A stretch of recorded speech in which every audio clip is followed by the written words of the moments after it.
Welcome to this series of videos about the Iowa Guardianship and Conservatorship System for Adults. It was developed by the Institute on Guardianship and Conservatorship at the University of Iowa College of Law. This first video in the series will give you basic information about establishing guardianships for adults. Please be aware that guardianships for adults must be created and conducted in accordance with Iowa law. The information in this video is for your education only. It is not legal advice or a substitute for legal advice. You should consult an Iowa lawyer for legal advice if you have questions about a specific guardianship case. What is a guardianship for an adult? A guardianship for an adult is a legal arrangement the court establishes by appointing one person, called the guardian, to make personal care decisions for another person, called the protected person.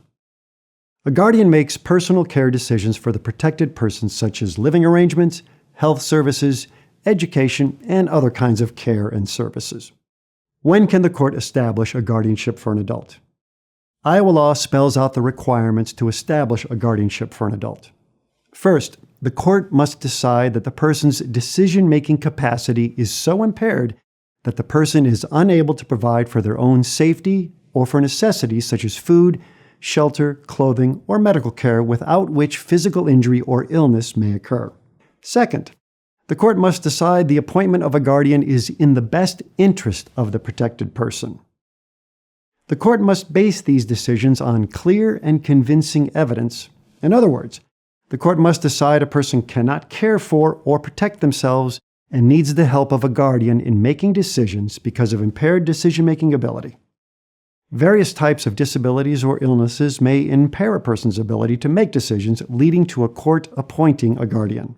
They include, but are not limited to, intellectual disabilities, Alzheimer's and other types of dementias, mental illnesses, and traumatic brain injuries.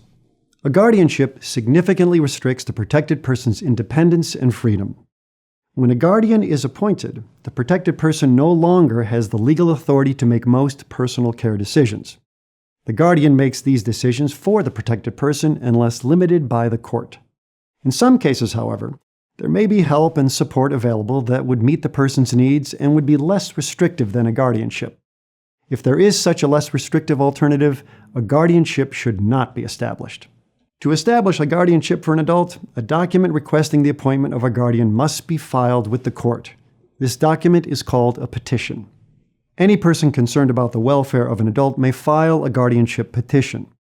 The person who files the petition is called the petitioner. The person for whom a guardian is requested is called the respondent. This chart shows the steps in the process for establishing a guardianship.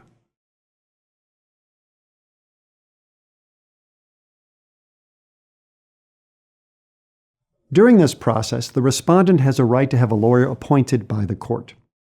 The court also may appoint a person to gather information to help the court make decisions about the appointment of a guardian. This person is called a court visitor. There must be a hearing where evidence is presented about whether the legal requirements for establishing a guardianship have been met.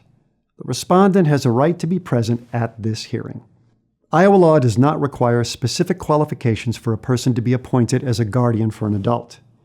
Iowa law just provides that the court may appoint any qualified and suitable person.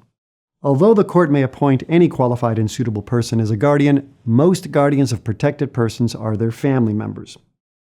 Iowa law requires a background check of a proposed guardian, including checks of criminal records and the child abuse, dependent adult, and sexual offender registries.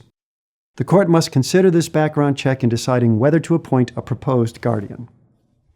After a hearing, if the court decides a guardianship should be established, the court will issue an order granting the petition for guardianship and appointing a guardian. The clerk of the court then will issue a legal document called the Letters of Appointment, showing a guardianship has been established for the protected person and naming the person appointed as a guardian. Providing copies of the letters of appointment to other people proves to them that the guardian has legal authority to act for the protected person. Once you are appointed as a guardian, you have very important legal and ethical responsibilities to the protected person and to the court. If you are a guardian, you must make decisions only for the protected person's benefit and not for your own benefit. If you are a guardian, you should treat the protected person with dignity and respect. If you are a guardian, you should make reasonable efforts to consider the protected person's current and previously stated wishes and preferences. If you are a guardian, you should make reasonable efforts to assist the protected person to maximize their independence and self-reliance. If you are a guardian, you must submit reports necessary for court monitoring of the guardianship. Court monitoring is required to make sure guardians are fulfilling their responsibilities and protected persons are receiving needed care and protection. This concludes this video about establishing guardianships for adults. We hope you have found the video helpful. The next video will give you an overview of court monitoring of guardianships, the reporting requirements, and powers of guardians. We encourage you to visit the website of the People's Law Library of Iowa for more detailed information and resources about guardianship for adults.